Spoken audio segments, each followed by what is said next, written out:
Assalamualaikum warahmatullahi wabarakatuh. Selamat berjumpa kembali di podcast Bapak ke Semarang. Disiarkan langsung dari Jalan Pahlawan nomor 1 Simpang 5 Semarang. Alhamdulillah pada pagi hari ini kita kedatangan tamu yang tak diundang atau diundang ya? Tamu tidak diundang Pak kami Pak. Tamu yang tidak diundang. Kebetulan ini sahabat saya dulu juga tahun lalu ya kita pernah bertemu ya Pak ya. Betul sekali Pak. Dan mungkin sekarang ada perbedaan apa tujuan dan kedatangan ke Bapak ke Semarang ini, dan juga informasinya bersama-sama kita ya akan menghadiri peresmian ya Pak ya. Peresmian gedung atau sport center Badiklat Kumham Jawa Tengah. Baik, alhamdulillah ini telah hadir. Saya didampingi oleh Bapak Harbakti. Beliau adalah koordinator substansi pelatihan fungsional dan juga sekarang mendapat amanah untuk menjadi PLH. Ya, PLH itu pelaksana harian. Kalau saya dulu PLT, pejabat lillahi ta'ala. Dan silakan Pak Kepala Badiklat ya, Kumham dari Kepulauan Riau untuk memperkenalkan diri Pak. Silakan. Baik, Assalamualaikum warahmatullahi wabarakatuh. Selamat pagi menjelang siang. Pagi menjelang siang. Bapak Asep, ini terima kasih, kami sudah terima kembali. Ini kunjungan kami yang kedua kali. Kedua ya. Kali di Bapak ke Semarang, dan ternyata banyak perubahan. Padahal baru setahun lebih kami. Bagaimana kalau kami tidak 3 tahun nggak kesini? Perubahannya gedungnya jadi rombak total.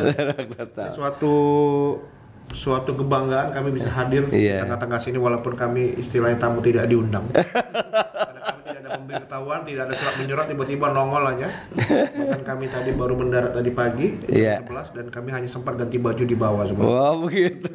Makanya tadi begitu nyampe, saya langsung bilang sama security-nya, jangan disampaikan dulu sama Pak Asep kalau saya datang, saya ganti baju. Saya bilang begitu. Harusnya ambil kamar kan, ambil kamar, waduh. Jangan.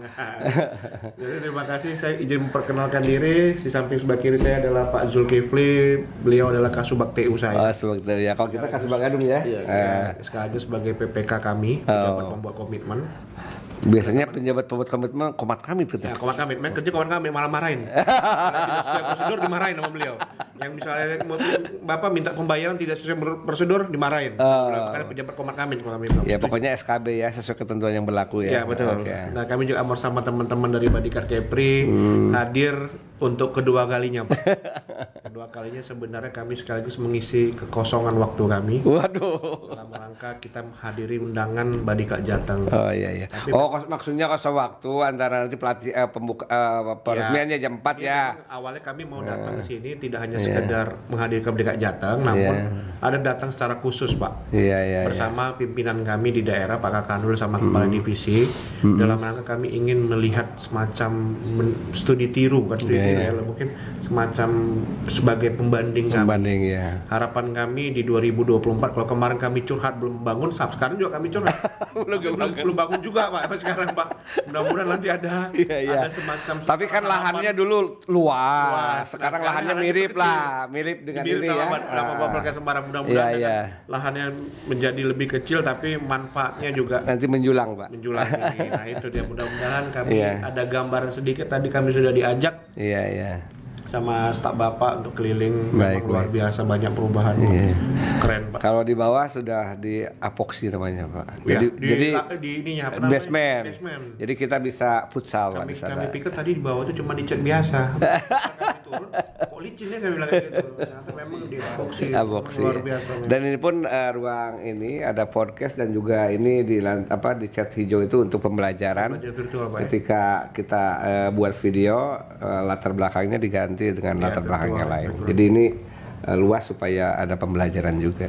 Mungkin nanti kami juga akan datang secara khusus Pak, secara khusus dengan para pimpinan dan dengan tim-tim terkait. Kami ingin melihat langsung, karena setahu kami memang Bapak ke Semarang dengan luas tahannya tidak terlalu besar, tapi maksimal semua gedung dan ruangannya ada semua di pusat kota. Nah pusat kota lagi.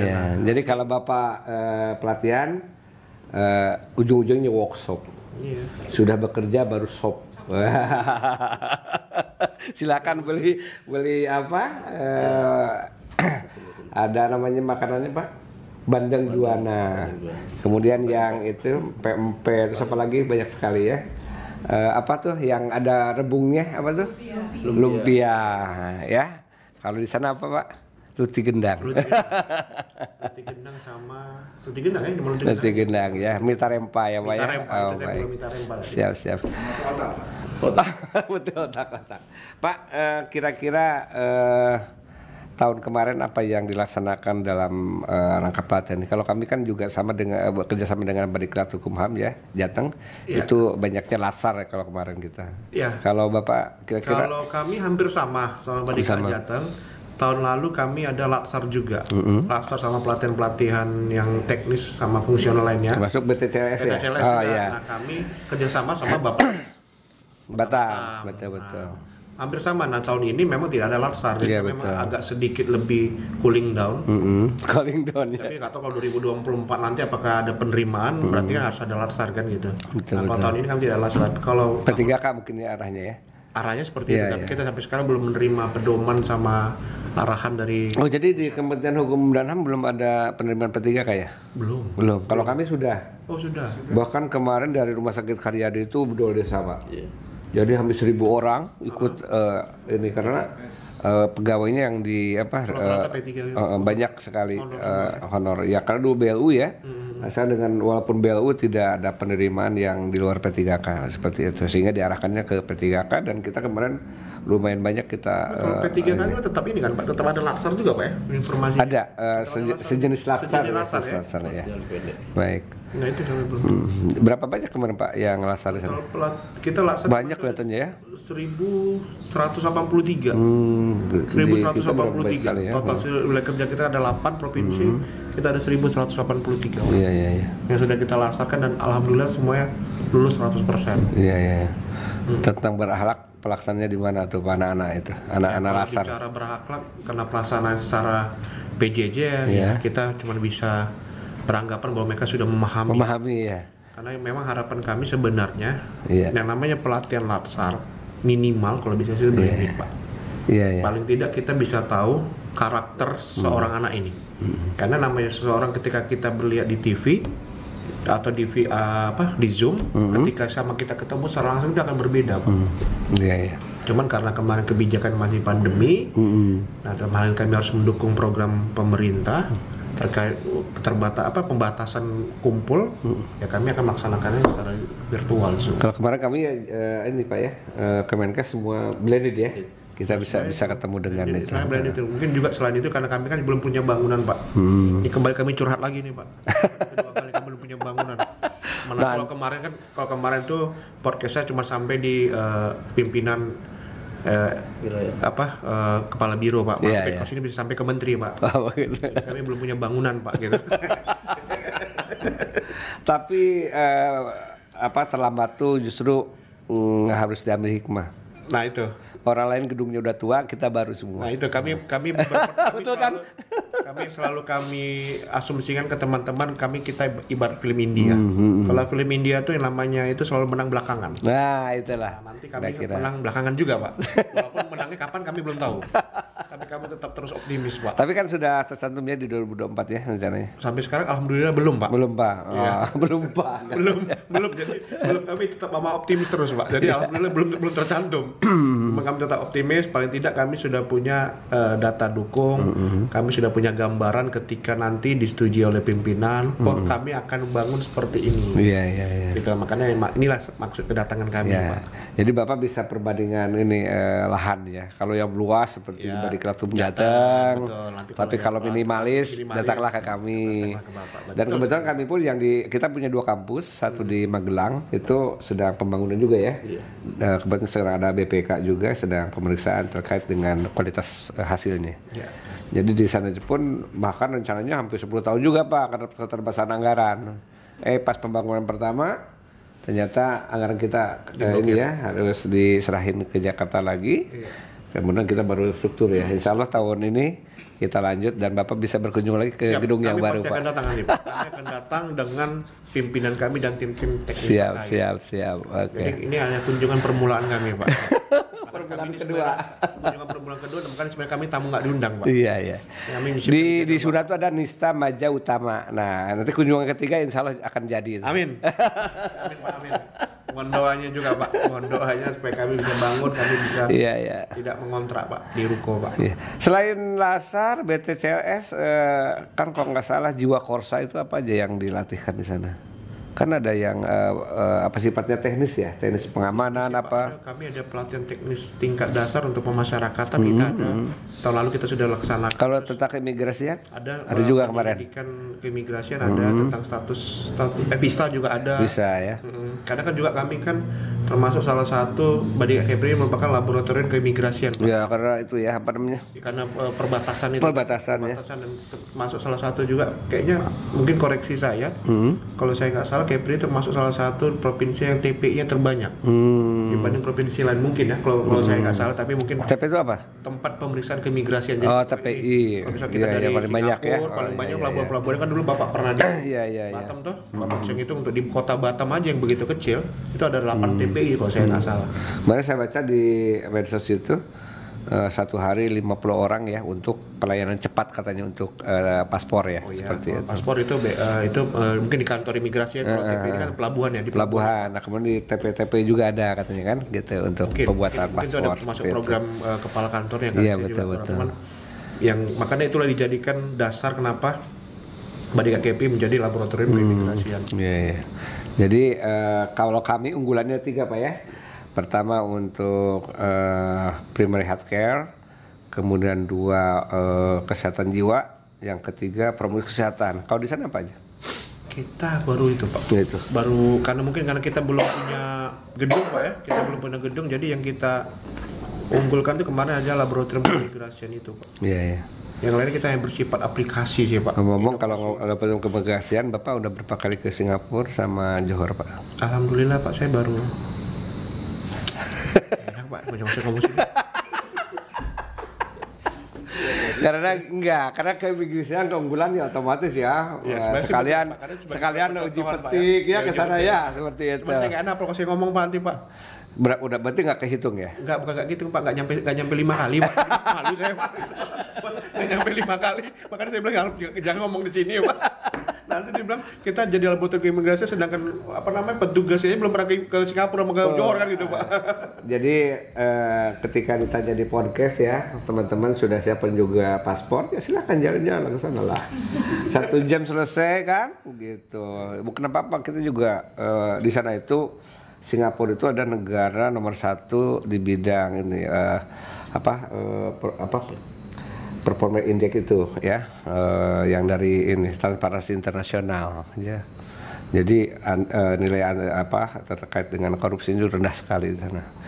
Jadi kalau kita ke sana itu seolah sudah sebagai orang yang integritas tinggi gitu. Pulang lagi ke Batam, walau alam.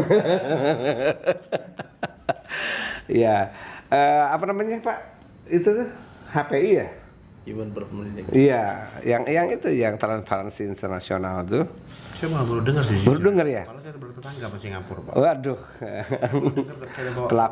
Perilaku tentang korupsinya yang kita dapat di sana. Studi tiru ke sana Pak. Betul.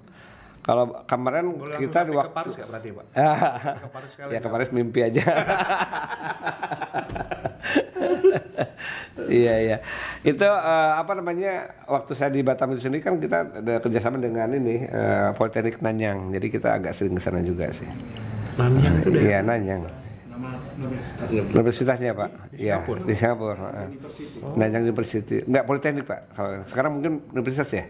Sudah gitu. Saya cuma tahu. Nah, kita di terkait kesehatan perkotaan, kemudian juga pedesaan tidak kenal di sana perkotaan mungkin ya. Kemudian berbagai macam tentang administrasi. Kasih program saya coba diagendakan, kita bisa studi tiru mungkin.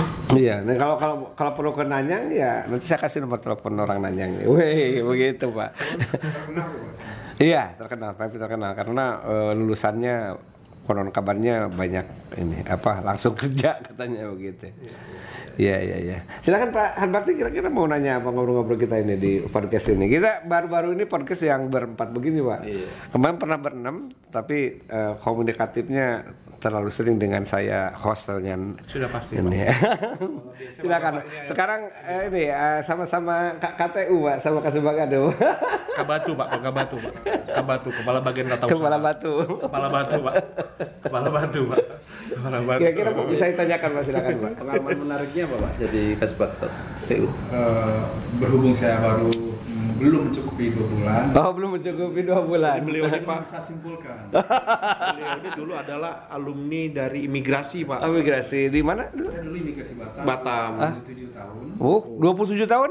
7 tahun Pak. Di Rudin Pusat Tanjung Pinang 2 tahun setengah. Oh, 7 tahun. Dan kembali ke Batam tapi di Badiklat. Baru 2 bulan. Iya. Jadi tapi kelihatan ada perbedaan muka cerah dan tidak cerahnya ya Pak Edi. Ya, alhamdulillah mungkin cerah karena ketemu istri terus Pak. Keluarga. Oh gitu. Oh, jadi berarti keluarga selama ini di Batam ya? Di Batam. Bapak pindah ke Tanjung Pinang juga ke Batam juga? Bulog, misalnya Bapak kan Bulog Pak. Iya. Bujang lokal. Bujang lokal. Pulang sekali seminggu. Oh gitu. Nah, sekarang udah bisa tiap hari ya? Bisa tiap hari pulang Pak. Kalau ingat jalan pulang Pak. Kalau pulang malam, pulang ke rumah. Seperti PJKA Pak. Iya. Jumat kembali Ahad. Itu waktu kemarin Pak. Iya. Waktu kemarin beliau di Tanjung Pinang. Nah sekarang mudah-mudahan beliau pulang ke rumah Pak. Karena kan saya nggak tahu Pak. Pulang dari waktu di kantor ngomongnya pulang dulu ya gitu. Saya nggak tahu pulang ke rumah apa enggak. Biasanya yang cerita gitu yang mengalami ya sih. Pak, dengan teman-teman saya nggak pernah izin pulang. Oh gitu. Ada istilah baru Pak. Coba mau dengar Pak. Mobil dulu. Pindahin mobil Pak. Iya. Jadi saya pernah dikerjain sama anggota beliau Pak. Pak, izin pindahin kendaraan. Hah? Emang kamu maksudnya kendaraan kamu kenapa? Saya pikir mau ada kegiatan di lapangan parkir kantor kan. Iya Pak, kata Kasubag TU namanya kami nggak boleh izin pulang, tapi izin pindahin kendaraan dari kantor pindahin ke rumah katanya. Oh gitu. Kategori perjadi enggak Pak kalau pakai kendaraan Bu? Transport lokal. Transport lokal Pak. Nah itu benar, transport lokal Pak. Karena waktu juga yang membatasi kita Pak, mungkin Bapak bisa memberikan close statement terkait dengan harapan untuk masa depan dalam rangka peningkatan kompetensi sumber daya manusia kita Pak ya. Terutama untuk menjelang tahun 2045 ya. 2045 Indonesia emas nanti. 2045. Iya, Indonesia emas. 100 tahun Indonesia merdeka. Silakan Pak. Baik, terima kasih Pak. Sebelumnya kami atas nama Badiklat Kepri mengucapkan terima kasih. Siapa? Kembali kami membuat kerusuhan yang kedua kali. Diterima dengan baik dengan teman-teman. Kalau orang sana itu bisa kerusuhan. Ini saya antara campur orang Batak sama Melayu. Berusaha menyesuaikan dengan Jawa sini Pak. Jadi tetap kelihatan logatnya. Iya. Karena saya tahu dalemannya. Bapak tahu daleman saya Pak? Pacarnya awal saya tahu. Beliau. Om Malaikat pasti tolong jadikan. Jadi silakan Pak, close statement-nya. Harapan kami tetap sama Pak, Kita tetap bisa bekerja sama walaupun memang sama-sama bekerja ya Pak ya. Bekerja tidak dengan Bapelkes Semarang dan bekerja sama. Bisa bekerja sama dengan Bapelkes Kota Batam. Siap. Dalam hal beberapa pelatihan. Iya. Kalau bicara harapan, tentunya juga kami punya target Pak. Siap. Badiklat Kepri juga punya target bagaimana kami dari jumlah pegawai kami 15.000 di wilayah kerja kami. Kami berharap 70% itu sudah terikut dalam pengembangan kompetensi. Itu target kami. Ya, karena amanah Undang-Undang Nomor 5 Tahun 2014 itu dikatakan setiap pegawai minimal 20 jam pelajaran. 20 jam pelajaran. Makanya kami kalau untuk kesehatan tuh kalau diakui sertifikatnya 30 jam pelajaran kalau kami. Makanya selalu ada kami membuat inovasi-inovasi dengan kami bekerja sama dengan BPSDM kami dan Biro Kepegawaian kami. Bagaimana teman-teman yang walaupun mereka belajar sendiri, itu mereka tetap JP-nya bisa diakomodir seperti itulah kurang lebih Pak. Baik. Kita tetap komunikasi Pak. Mungkin kedepannya kami juga mohon dukungan, mohon doa kami juga harapan nanti ketika Bapak mengunjungi kami, kami sudah punya gedung Pak, tidak di ruko Pak. Kalau kemarin Bapak pernah, saya ingat Bapak pernah datang tiba-tiba nih Pak, beliau memang susah Pak, kalau kata orang Jawa unpredictable Pak. Tiba-tiba saya di rumah, beliau udah di ruangan di kantor saya, muji Pak. Saya kaget karena nggak ada janjian sebelumnya, makanya mudah-mudahan nanti ketika Bapak juga datang unpredictable ke Kota Batam, dengan posisi kami sudah punya bangunan Pak. Amin. Demikian Pak, terima kasih sekali lagi kami sudah terima. Dan kami pun di Kemenkes sudah ada sudah dicanangkan ya Kemenkes Corporate University di mana Bapak sudah duluan. Kita juga punya LMS yang baru yang namanya Pelataran Sehat. Nah nanti semua akan digabung di sana sebuah pelatihan.